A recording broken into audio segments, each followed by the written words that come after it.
Alright, what's up everybody? I know that this video been long overdue. The reason is I've been procrastinating showing the room, but the moment is finally here.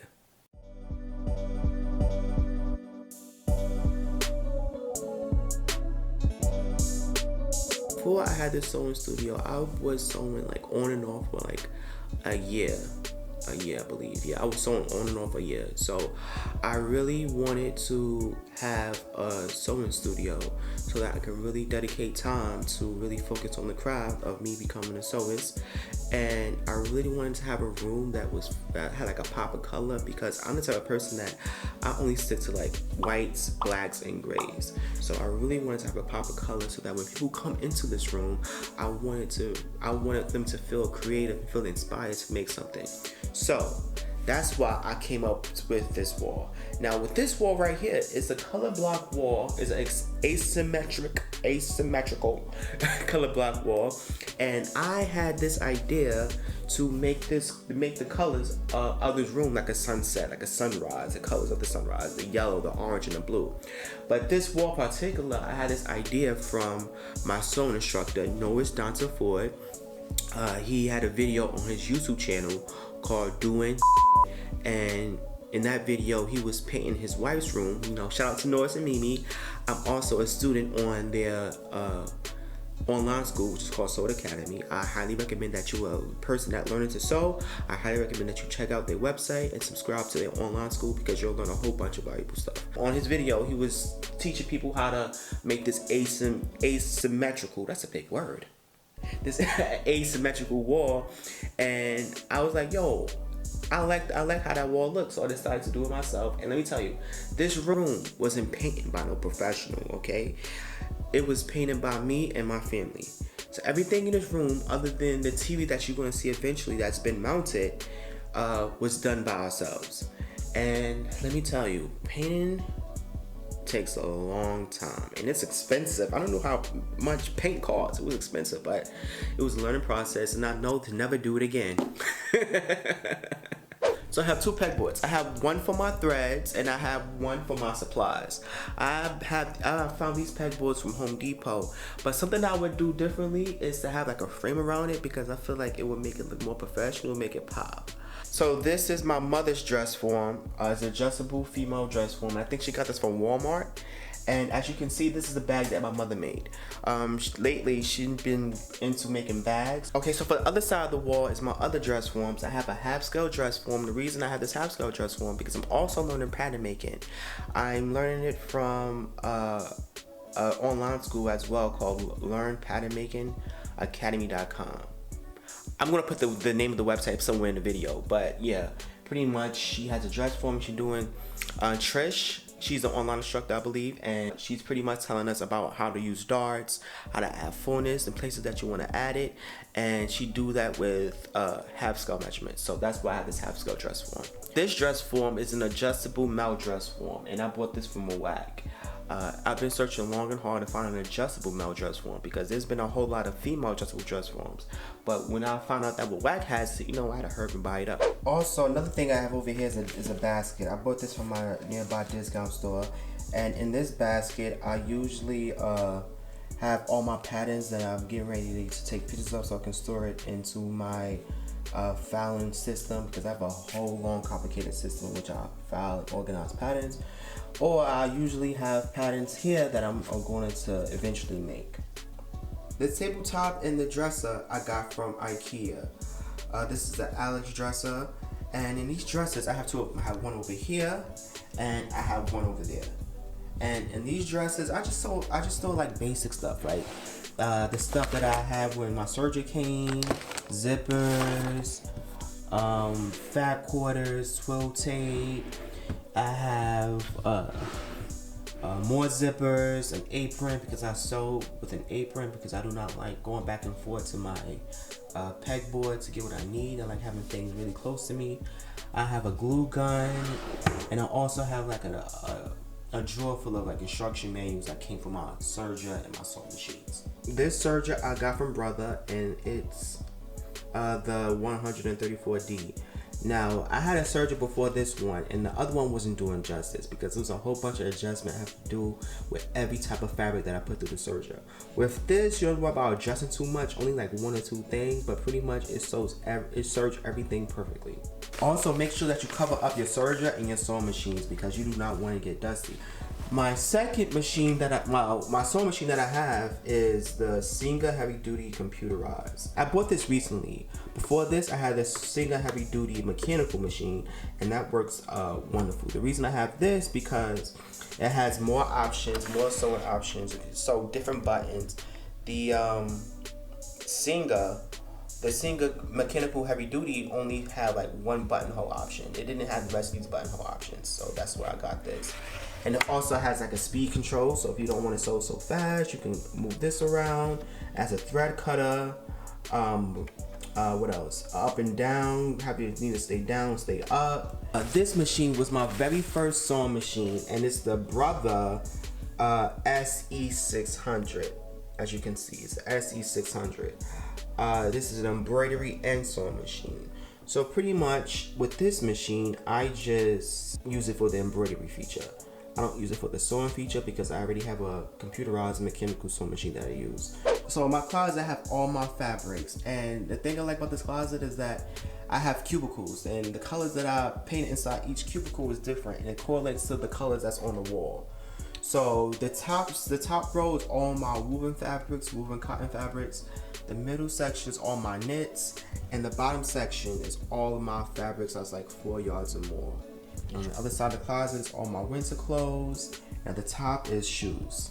Okay, so over this section over here is another wall that I painted, but this TV was not mounted by me nor my family. It was professionally mounted. And down there is my Cricut Explore Air 2. I usually use that when I cut out vinyl so that I can iron it on my garments. Right there is my Google Nest Hub. This small little thing right there is a chalk sharpener. I recently learned about this from a video that I seen on TikTok, on Instagram, through Instagram Reels. And you pretty much use like the chalk, and then you just scrape it along that top part right there to keep your chalk always sharpened. Here is my pencil sharpener, and down here, now when it came to sewing, I always was fascinated with antique sewing machines. So that when Singer announced that they was having this vintage antique sewing machine, I had heard about it. And somebody DM'd me because I uploaded this picture on Instagram of the sewing machine that I got right here, and he told about it was made from Japanese. It's actually a Japanese sewing machine. So when he told me that, I was even fascinated with it even more. The tape is my duct tape, masking tape, and my magic tape. The manila folders I use that when it comes to storing my patterns, which I'm going to show you eventually, where I keep all my patterns stored in. Carpet I got from IKEA. This chair I got from Amazon, and this chair right here was something that my grandmother gave to me, and I like the fact that it matches the color of the backrest matches the color of the closet door. But the main attraction is this table. This is a craft table from Sauder. And when it came to sewing, I really didn't want to have a table in which I have to collapse all the time. I wanted a table that's stationary and it's there when I need to cut out pieces of fabric, or I need to pin something together, or I have to make my own patterns. And the thing about this table is that it has 3 drawers. It has 3 long drawers that come out on either side, and it has compartments that you can store your stuff in. So I have stuff for like my tailor hand. When it comes to sewing, this is important.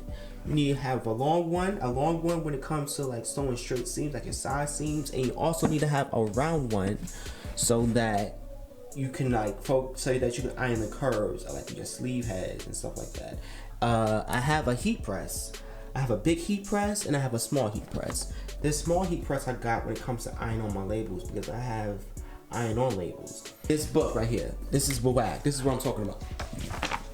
If you are sewers, it's important to have this book to know about WAC because that's their motto. Their motto is America's number one sewing source for over 100 years. And in WAC they have everything. They have thread, they have scissors, they have needles, they have interfacing, they have fusible interfacing, they have shoulder pads. So make sure if you are a sewist, check out WAC because they have everything that you need. So down there I have my books. I have pattern making for menswear, and I actually used that book right there when it came to drafting my hooded cardigan. Well, the hooded part of my cardigan. Right here are my binders. These are what I use to store my patterns. The blue one is for my PDF patterns, and these are for the envelopes that I get when it comes to like when I'm buying from Joann's and stuff. So my process of organizing my patterns is that I have it in that bin right there, right? I have it in that bin, and I take the patterns and the instructions out, and I take a picture of it. I take a picture of the pattern, like this one for example.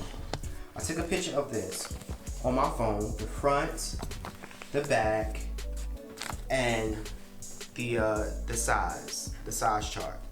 And then once I do that, I take the pattern pieces and the instructions out of this envelope, and I put it into a manila folder like this, right? And I put the original envelope into this binder, and I have the patterns organized based on the model number. Once I have the pattern piece and the instructions in this manila envelope, I think it's manila envelope. Well, in this envelope, I then put it over here. I put it in here, in this banker's box. I have two boxes, one for original, so pretty much the original is like the original pattern pieces in the envelopes, and the copies is like copies of the original, but it's adjusted to like different people's sizes. And while I'm over here, I might as well show y'all my trash can. So this trash can is something I got from IKEA, and I really wanted this trash can over here because I really print out a lot of PDF patterns, and I don't like cutting out PDF patterns after I tape it. I like taping the patterns and just rolling it up and just putting it somewhere. So this trash can is a perfect space over here that I can just print out my PDF patterns, tape it up, roll it up, and just put it over here. Up here is a certificate that I received last year for the New School Parsons when they did a collaboration with Team Vogue, and it was a certificate for fashion industry essentials. So also over here is a full body mirror. I know it's a little dirty, don't mind that, but if you are a sewist, a tailor, a fashion designer, it's important, it's imperative to have a full body mirror. Having a full body mirror is just as essential as having a serger, because with the full body mirror, it allows you to, when you want to measure yourself, it allows you to make sure that the tape measure is even around your body. It also is valuable when it comes to you trying your clothes, and make sure that the seams are right and that it lays the way that's supposed to lay in your body. Okay, so this is the end of the video. I know that this video was not like your typical room tour video in which there's a cameraman holding the camera and the person speaking from the camera, but you know, I'll do the best I can with what I got. Anyway, if you like this video, make sure you give it a thumbs up. Also, don't forget to subscribe, click the bell icon so that way YouTube notify you the next time I post a video on my channel. And for everything I mentioned in this room, I'm going to put it in the description box down below. Also, don't forget to follow me on Instagram because that's where I'm most consistent in. So make sure you follow me on Instagram. The link to my Instagram is my description box down below. Also, if you see anything in this video that you would like to know where to get it from, put it in the comment section down below, and I'll gladly supply you with the name of the thing that you're interested in getting. And with that being said, I'll see you next time. Deuces.